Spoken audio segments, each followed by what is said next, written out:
इच्छा एक प्रकार का गड्ढा है जहाँ सब ओर से स्थितियाँ खींच खींच कर एकत्रित होने लगती है। जहाँ गड्ढा होता है वहीं चारों ओर से वर्षा का पानी सिमट जाता है और वो गड्ढा भर जाता है। किंतु जहाँ अहंकार, अज्ञान, कामचोरी, आलस्य, दिशाहीन कार्य, गतिशीलता में रुकावट जैसा ऊंचा टीला होता है, वहाँ भारी वर्षा होने पर भी पानी नहीं ठहरता।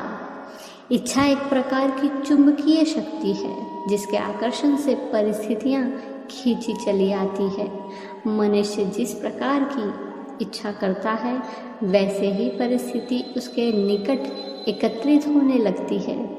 जहाँ इच्छा नहीं वहाँ इतने ही अनेकों साधन मौजूद क्यों ना हो, पर कोई महत्वपूर्ण सफलता प्राप्त नहीं होती। इच्छा का प्रतिबिंब भावना है। प्रबल इच्छा भावना बनकर बहती है और मनुष्य इच्छा के कारण कर्म की दिशा में कदम रख देता है। इच्छा के कारण ही मनुष्य क्रियाशील होता है। जैसी इच्छाएं होती हैं, भावनाएं भी प्रबल और बलवान होती चली जाती है। इच्छा केवल छोड़ने योग्य एवं बुरी ही नहीं होती, क्योंकि इच्छा ही तो जीवन को किसी भी उपलब्धि का प्रारंभिक बिंदु है। इच्छा सफलता का शुरुआती बिंदु है। ये हमेशा याद रखें। जिस तरह छोटी आग से कम गर्माहट मिलती है, उसी तरह कमज़ोर इच्छा से कमज़ोर परिणाम मिलते हैं। इच्छा ही ना होती तो कलेक्टर कैसे बन जाता? अगर इच्छा ही ना होती तो एक डॉक्टर कैसे बन जाता? और अगर इच्छा ही ना होती तो एक पायलट कैसे बन जाता? इच्छा के अभाव में जीवन किसी भी श्रेष्ठता को प्राप्त नहीं कर सकता। आपकी संकल्प की शक्ति एक घोड़े की तरह होती है। इसे ज़्यादा से ज़्यादा दौड़ने दीजिए। इसकी शक्ति और बढ़ेगी और इसकी दौड़ और भी ज़्यादा तेज़ हो जाएगी।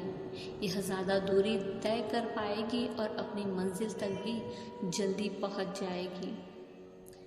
केवल परिस्थितियों से ही किसी राम और कृष्ण का जन्म नहीं हो जाता, बल्कि उसके मूल में राम और कृष्ण बनने की तीव्र इच्छा भी समाहित होती है।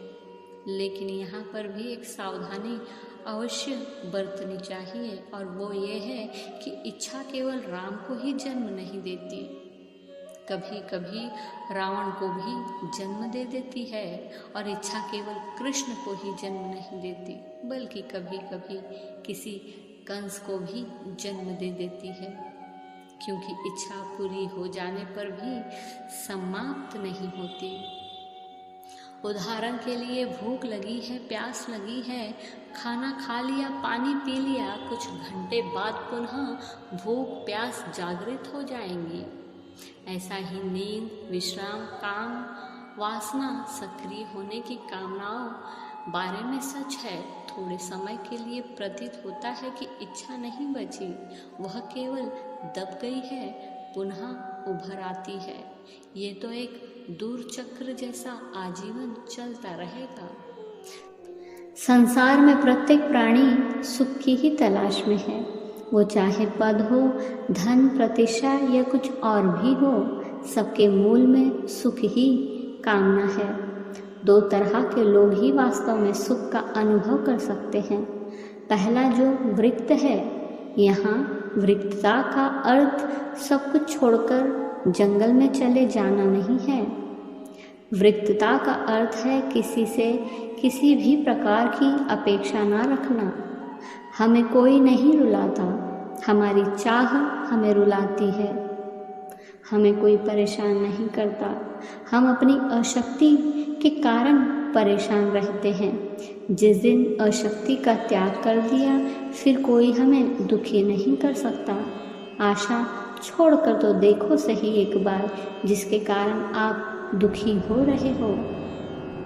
ध्यान रहे, इच्छा अवश्य होनी चाहिए और होगी ही। इच्छा को निर्मूल करना इतना भी आसान नहीं, लेकिन इच्छा शुभ हो, इच्छा सद हो और इच्छा श्रेष्ठ हो तो नर से नारायण बनने की यात्रा में कोई विलंब, कोई अवरोध शेष नहीं रह जाता। सुख दुख का आना और चले जाना सर्दी गर्मी के आने जाने के समान है, इसलिए इसे सहन करना सीखें। गीता में लिखा है, जिसने बुरी इच्छाओं और लालच को छोड़ दिया है उसे शांति मिलती है। कोई भी इच्छाओं से मुक्त नहीं हो सकता, पर इच्छा की गुणवत्ता बदलनी होती है।